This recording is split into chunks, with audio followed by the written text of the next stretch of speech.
Hi all. അപ്പം ഞാൻ ദുബായിലുണ്ടായിരുന്ന സമയത്ത് തന്നെ ഞാൻ എല്ലാതും ക്ലീൻ ചെയ്തിട്ട് വരാനുണ്ടായിരുന്നു. നമ്മൾ ദുബായിൽ നിന്ന് ഹൈദരാബാദിൽ ട്രാവൽ ചെയ്യാൻ പോകാമെന്ന് അറിഞ്ഞതുകൊണ്ട് ഒന്ന് ക്ലീൻ ചെയ്ത് വരാമെന്ന് വിചാരിച്ചു. അപ്പം ഞാൻ കുറച്ച് ഡീപ്പ് ക്ലീനൊക്കെ ചെയ്ത് വെച്ചു.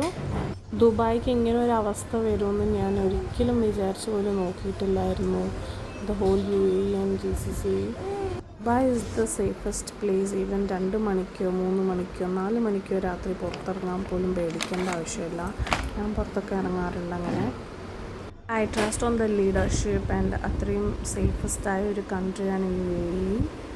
അപ്പം ഞാൻ ബേബിയുടെ വൈപ്സൊക്കെ എടുത്ത് ക്ലീൻ ചെയ്യാൻ തുടങ്ങി.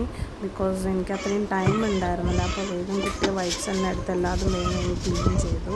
കുട്ടിയോടെ വെച്ച് ക്ലീൻ ചെയ്ത് അത്ര എളുപ്പമല്ല. മൂത്ത കുട്ടി ഉറങ്ങുമ്പോഴാണ് ഞാൻ ക്ലീനിങ് ചെയ്തത്. അത് ഇരട്ടി പണിയാവും. അപ്പോൾ ഈ പേപ്പേഴ്സൊക്കെ ഈ മന്തി കഴിക്കാൻ പോകുന്ന സ്ഥലത്തൊക്കെ കിട്ടും. സോ അത് ഡൈനിങ് ടേബിളിലൊക്കെ വെക്കാം. അത് ഞാൻ കളയാമെന്ന് വിചാരിച്ചു. പിന്നെ വിചാരിച്ചു എന്തിനാ കളയേണ്ടത്. ഞാനതെടുത്ത് ഇങ്ങനെ സെറ്റ് ചെയ്തു. ഈ പേപ്പർ നല്ല തിന്നായിട്ടുണ്ടാവും. അതങ്ങനെ സ്റ്റിക്കി ആയിട്ട് നന്നായിട്ടത് സ്റ്റിക്കായിപ്പോയി ആ ഡ്രോയിൽ. അപ്പം ഞാനിത് ഓരോ ഷേപ്പിനും അനുസരിച്ച് ഞാനിങ്ങനെ കട്ട് ചെയ്ത് സെറ്റാക്കി. കാണാൻ നല്ല ഭംഗിയുണ്ടായിരുന്നു വെച്ചതിന് ശേഷം. I trust UAE and the leadership. എനിക്ക് നല്ല വിശ്വാസമുണ്ട് ദുബായ് ഗവൺമെൻറ് എങ്ങനെയാണെന്ന് എനിക്കറിയാം. So it is the best. So everything will be back to normal എന്ന് വിശ്വസിക്കുന്നു. I'm praying for that. ഞാനപ്പം ഈ ഡീപ്പ് ക്ലീനിങ് ചെയ്യുമ്പോൾ ഒരിക്കലും വിചാരിച്ചിട്ടില്ല UAEക്ക് ഇങ്ങനൊരവസ്ഥ വരും. ദുബായിനെ ഞാൻ ഇങ്ങനെയാണ് വിട്ടിട്ട് പോകാൻ പോകുന്നതെന്ന്. Anyways praying that everything settles down and gets resolve soon. Authorised and verified pages മാത്രം എല്ലാവരും ഫോളോ ചെയ്യൂ. ഈ റൂമേഴ്സും കുറേ മീഡിയയിൽ കാണുന്നതൊക്കെ കണ്ടാരും പേടിക്കണ്ട. That creates a tension and trauma for others. ദുബായിയുടെ കുറേ എക്സാജറേറ്റിംഗ് വീഡിയോസൊക്കെ വരുന്നുണ്ട്. അതൊന്നും കണ്ടാരും പേടിക്കും വേണ്ട, ടെൻഷൻ അടിക്കേണ്ട. ഓത്തറൈസ്ഡ് ചാനൽസ് മാത്രം ഫോളോ ചെയ്താൽ മതി. ആ ന്യൂസ് മാത്രം കണ്ടാൽ മതി. അൺനെസസറി ആയിട്ട് നമ്മൾ ടെൻഷൻ എടുക്കാൻ വേണ്ടിയിട്ട് ഓരോ വീഡിയോസൊക്കെ അപ്ലോഡ് ആവുന്നുണ്ട്. ഒഫീഷ്യൽ ആൻഡ് ഓത്തറൈസ്ഡ് ചാനൽസ് മാത്രം ഫോളോ ചെയ്താൽ മതി. സത്യത്തിൽ ഞാൻ അറിഞ്ഞിട്ടില്ല. ഞാൻ ഇത്രയും ഡീപ്പ് ക്ലീനിങ് ഒക്കെ ചെയ്ത് വരുന്നതിന് എന്തെങ്കിലും റീസണ് കാണുമോ. കുറച്ച് ടൈം പിടിക്കുമെന്നറിയാം നാട്ടിൽ നിന്ന് തിരിച്ച് പോകാൻ. പക്ഷെ ഇനിയിപ്പോൾ എന്ത് കണ്ടിട്ടാണെന്നറിയില്ല. ഞാൻ ക്ലീൻ ചെയ്ത് വെച്ചു. അതേ സമയത്തും ഇങ്ങനത്തെ ഓരോ വാറും നടക്കുന്നുണ്ട് ഇപ്പം ദുബായിൽ. ഇങ്ങനെ ക്ലീൻ ചെയ്യാൻ നല്ല മടിയാവും കേട്ടോ. അപ്പം ഞാൻ എന്ത് ചെയ്യുമെന്ന് വെച്ചാൽ സോങ്സൊക്കെ പ്ലേ ചെയ്യും ബാക്ക്ഗ്രൗണ്ടിൽ. എന്നാൽ പിന്നെ ഒരു വൈബ് സെറ്റ് ചെയ്തിട്ടാണ് എപ്പോഴും ക്ലീൻ ചെയ്യാറ്. ചിലപ്പോൾ മടിയാവും, ചിലപ്പോൾ അതന്നെ ഒരു തെറപ്പി ആവും എനിക്ക്.